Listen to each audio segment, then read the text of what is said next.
Hello guys. आज मैं आपको फिजिकल चेंजेस और केमिकल चेंजेस पढ़ाने जा रही हूँ। तो इसमें हम बात करेंगे, देखते हैं कि डेली लाइफ में हम ये सारे चेंजेस देखते हैं, पर कैसे हम आइडेंटिफाई करेंगे ये फिजिकल चेंज हैं या केमिकल चेंज हैं। So let's start first physical changes. So physical changes means change in physical properties. Now physical properties, what are the physical properties? Size, shape, color and state of the substance.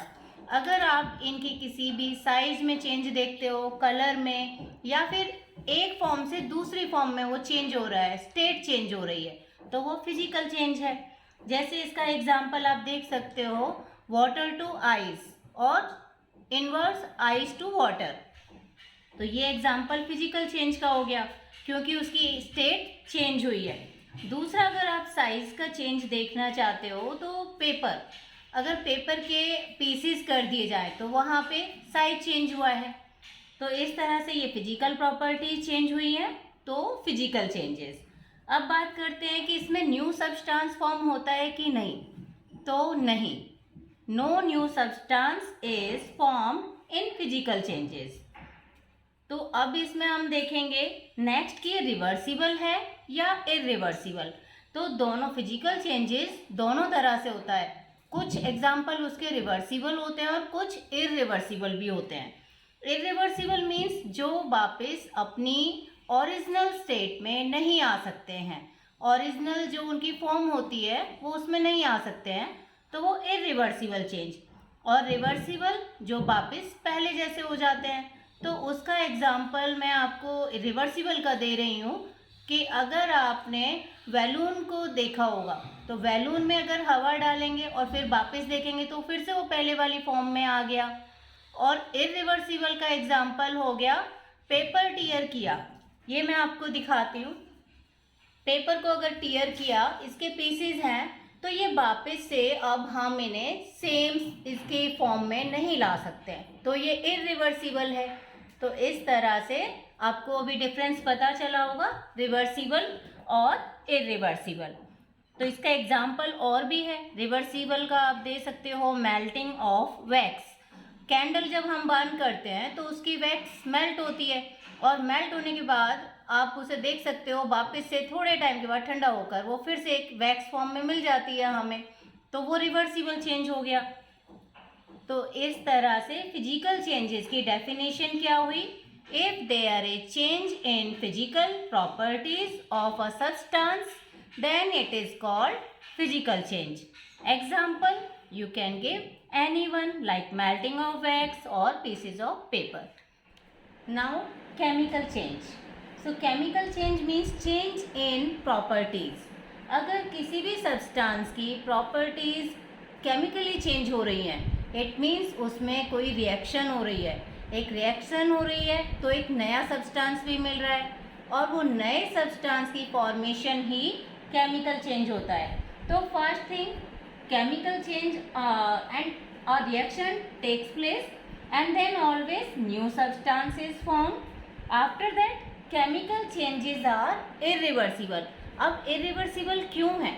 क्योंकि वो हमें वापस उसकी previous form में नहीं मिल सकते हैं। अब इसके कुछ एग्जाम्पल मैं आपको दूंगी। जैसे डे टू डे लाइफ में भी हम देखते हैं, डो प्रिपेयर किया, आपने देखा, वो डो में अगर हम वापस करना चाहें तो उसका फ्लोर हम नहीं ले सकते। दूसरी चीज़ हुई मिल्क टू कर्ड। अब कर्ड है, इस कर्ड को वापस आप दूध में तो नहीं बना सकते हो, तो इसलिए ये क्या है? Chemical change. मीन्स जो एक नया सब्सटेंस मिल रहा है, और दूसरा उसमें हम वापस पहले जैसा नहीं बना पा रहे हैं, तो वो एक केमिकल चेंज हुआ।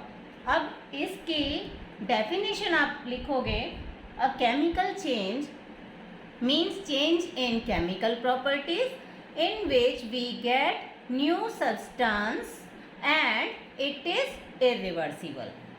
ओके, अब इसके कुछ और एग्जाम्पल हैं, जैसे कि मैं आपको यहाँ बता रही हूँ burning of would, burning of would and burning of candle. So these are the example of chemical changes. Some more example, burning of magnesium ribbon.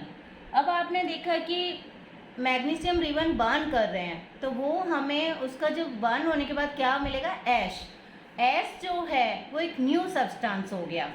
अगर हम इसका वर्ड इक्वेशन लिखेंगे तो वर्ड इक्वेशन में क्या क्या कि रिएक्शन किसके बीच में हुआ, तो वो रिएक्शन आपको देखना है कि मैग्नीशियम रिएक्ट कर रहा है ऑक्सीजन के साथ, और जो ऑक्सीजन के साथ ये रिएक्ट कर रहा है तो हमें रिजल्ट क्या मिला, मैग्नीशियम ऑक्साइड, और ये मैग्नीशियम ऑक्साइड ऐश है। अब ऐश मीन्स जो हमें वो न्यू सब्सटेंस मिला, तो इसलिए ये केमिकल चेंज हुआ। तो इसकी रिएक्शन मैंने आपको ये एक्सप्लेन की है। अभी मैं आपको इसकी केमिकल इक्वेशन बताऊंगी। ये वर्ड इक्वेशन थी। Now chemical equation, Mg magnesium plus oxygen O2 is MgO powdery ash. इसकी रिएक्शन फिर दोबारा जब होगी तो वो वाटर के साथ होगी, क्योंकि मैग्नीशियम ऑक्साइड को वाटर में डिसॉल्व किया जा रहा है। तो उसके बाद क्या मिलेगा result, MgO plus H2O is magnesium hydroxide MgOH2। तो ये इसका केमिकल फॉर्मूला है MgOH2, और उसका केमिकल नेम हो गया मैग्नीशियम हाइड्रोक्साइड। इसके कुछ और एग्जाम्पल हैं जो हम केमिकल चेंजेस के लिए देख रहे हैं। वो है विनेगर, उसका कॉमन नेम, और एसिटिक एसिड केमिकल नेम।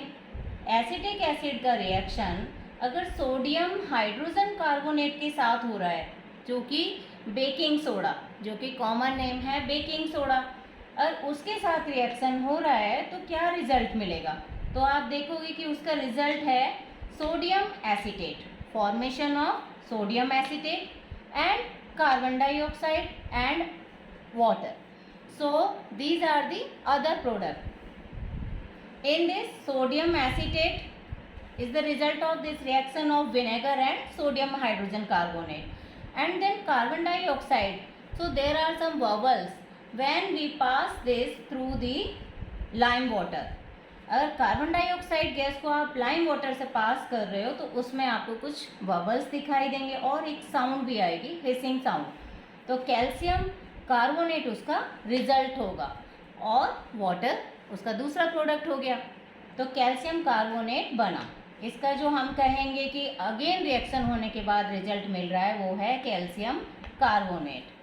और कैल्शियम हाइड्रोक्साइड का कॉमन नेम क्या है, लाइम वाटर। इट मीन्स जो आपकी रिएक्शन हुई है कार्बन डाइऑक्साइड की, वो कैल्शियम हाइड्रोक्साइड जो कि लाइम वाटर है उसमें से पास की गई है, और हमें प्रोडक्ट में मिला calcium carbonate, and that turns water into milky. तो कैल्शियम कार्बोनेट की वजह से ही वो मिल्की हो जाता है।